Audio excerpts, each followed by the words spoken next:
Mom, after fasting for 30 days, we celebrate Eid al-Fitr. Mom, why do we celebrate this Hajj Eid? Yeah, Mom, I have this doubt too. Is it just like Eid after Ramadan? No, dear. This is called the Festival of Sacrifice. There is a great history of sacrifice behind it. Prophet Ibrahim received a dream. As Allah commanded, he became ready to sacrifice his own son. His own son? But that poor child, why would Allah command something like that? It was a great test, dear. And even at such a young age, Prophet Ismail said, "Father, do what Allah has commanded. You will find me patient." Weren't they scared then? No, dear. Neither the father nor the son was afraid. They believed that whatever Allah does has wisdom and meaning behind it. But at the last moment, Allah replaced Ismail with a ram for sacrifice. That is why this day is called the Festival of Sacrifice. Then wasn't the goat innocent too? Yeah. Do we slaughter animals only for Qurbani? Don't we also slaughter them for food? We don't stop eating chicken saying it's a sin, right? Humans have always eaten animals. Even ancient tribal people hunted animals for food. Yes, Mom. I read that in my history book. The reason goats, cows, and camels are sacrificed is so we can share the meat with our relatives, neighbors, and poor people, while we also eat from it ourselves. Allah wanted even poor people to have a full meal at least one day, and for everyone to celebrate together happily. That is why He established these laws. During Ramadan, Allah made zakat obligatory, and before Eid, He also established fitr charity for the poor. But won't it hurt the animal, Mom? No, dear. Allah has taught even this in the best way. During slaughter, the veins in the neck are cut properly in the halal method. This quickly affects the nerves connected to pain sensation in the brain. Beating animals to death or torturing them is forbidden for us. That is why animals should not suffer. Prophet Ibrahim was willing to sacrifice even his own son. That's truly great. Yes, dear. Prophet Ibrahim spent many years spreading the message of Allah, and when people rejected him, much of his life passed in migration from place to place. Only in his old age was Prophet Ismail was born after many long years. A child born after such a long wait becomes extremely precious. No ordinary person could ever think of sacrificing such a beloved son. But Prophet Ibrahim had the mindset, Allah is the one who gave him to me, and if Allah asks back what he gave, I must obey. That is why Allah called Prophet Ibrahim his close friend.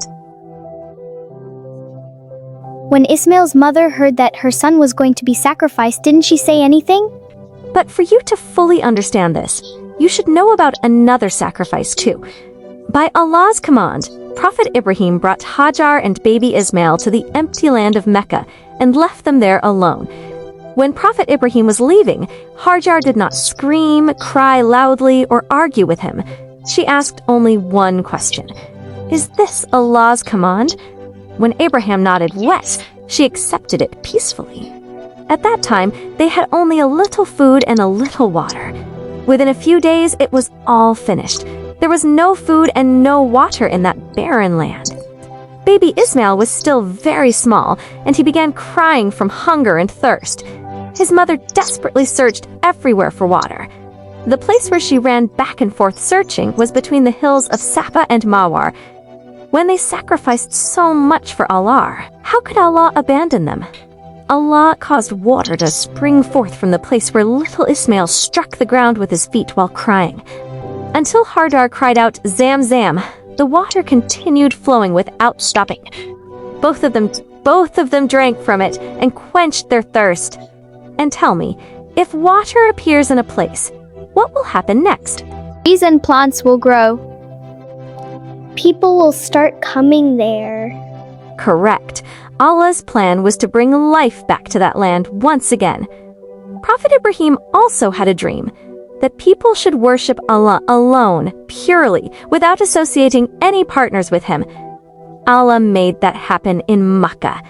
And from the descendants of Prophet Ismail, Allah destined that Prophet Muhammad ﷺ would be born in the city of Makkah. All three of them believed that Allah only chooses what is best. The Kaaba, the holiest place for Muslims, stands as a symbol of that faith and trust.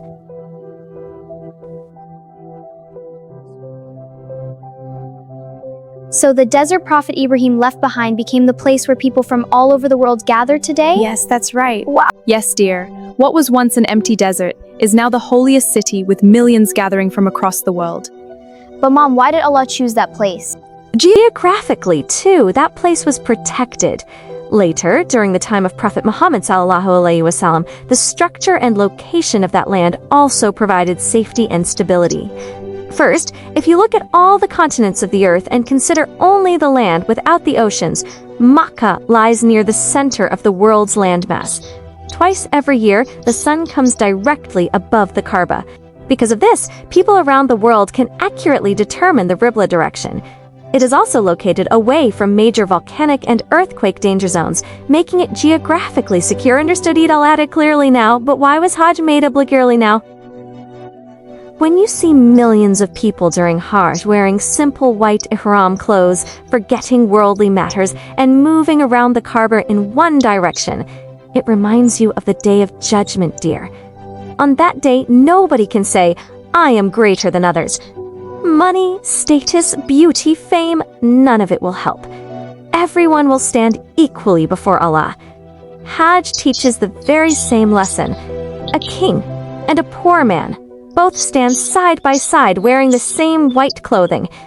That white ihram reminds human beings that one day we too will leave this world wrapped only in a white burial, standing before Allah on the Day of Judgment, asking for His mercy. That is why many people change after going for Hajj. Their arrogance decreases, their trust in Allah increases. The greatest lesson Hajj teaches us is there is no superiority amongst human beings before Allah. And just like that, this world is not permanent. One day, every one of us must return back to Allah. Subhanallah, there is so much meaning behind this festival. We celebrate happily without knowing all this. Usually, we remember the sacrifices of Prophet Ibrahim, Prophet Ismail, and Hajira only until the Qurbani is done. After that, we move on and forget. But truly, all are created this day, so that through their lives we can learn what true sincerity and devotion toward Him really means. This religion was preserved through the sacrifices of prophets like Ibrahim and Prophet Muhammad ﷺ. Always remember this. We should never abandon this faith for the sake of our selfish desires.